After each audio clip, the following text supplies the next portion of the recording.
암치료 전략학교 유영석입니다. 이 저산소 세포라는 얘기를 들으신 적 있습니까?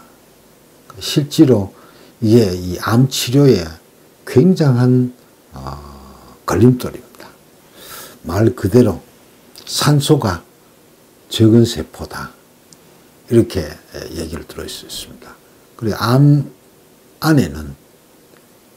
덩어리 안에는 저산소 세포가 상당히 많이 존재를 하고, 이 저산소 세포는 방사선을 쬐어도 잘 죽질 않습니다. 아마 정상세포보다 10배, 거의 100배 가까이 강합니다. 그래서 이 저산소 세포가 암 치료에 굉장히 큰 저항 요소입니다. 근데 거의 잘 모르는 것더라고요. 우리가 이제 암의 혈관 구조를 보면요, 이게 정상적인 조직의 혈관입니다. 이렇게 가지런하게 이렇게 규칙적으로 이렇게 돼서 모든 조직에 산소가 골고루 가도록 그렇게 구조가 되어 있습니다. 그런데 이 암 속에 있는 혈관은 암 성장에 맞추기 위해서 아주 급히 조작하는 급조된 도로다, 이렇게 이해를 하시면 됩니다. 그러다가 보니까 이렇게 반듯한 게 아니라 꾸불렁꾸불렁하기도 하고, 가다가 보면 미처 못 만들어서 이렇게 막힌 데도 있고, 그 다음에 이 가지런한 게 아니라 좁아졌다가 또 넓어졌다가 뭐 이런 식으로 되어 있습니다.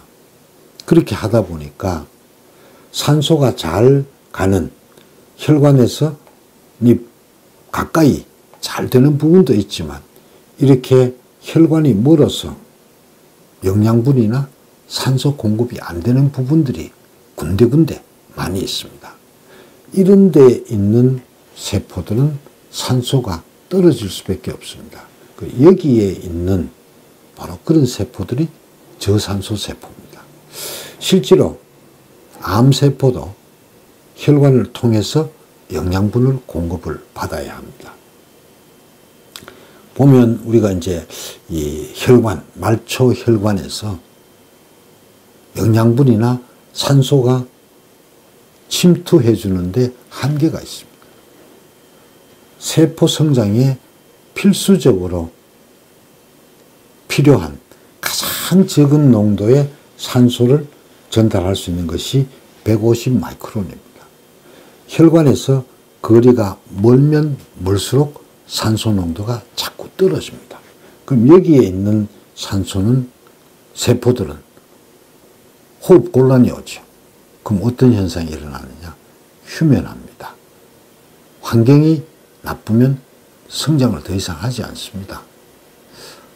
암 치료가 빠르게 성장하는 세포를 공격하는 치료입니다. 여기에 있는 세포들이 휴면에 들어가면, 세포 분절을 하지 않으면 그 암치료가 아무 소용이 없습니다. 또 하나는 태생적으로 산소가 많이 낮으면 외부 공격으로부터 방어하는 능력이 월등하게 올라갑니다. 그래서 이 저산소 세포는 항암 치료에 가장 큰 걸림돌이고, 항암제, 방사선 치료에 내성이 있을 수밖에 없다. 그래서 표준치료 실패의 가장 큰 원인이 바로 산소 포화도가 낮은 세포다.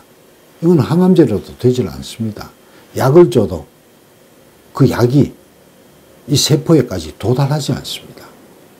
그래서 처음부터 암 치료에 있어서 병기에 관계없이 융합적으로, 통합적으로 암 치료를 해야 되는 가장 큰 이유가 이런 데 있습니다. 꼭 기억하십시오. 저산소 세포.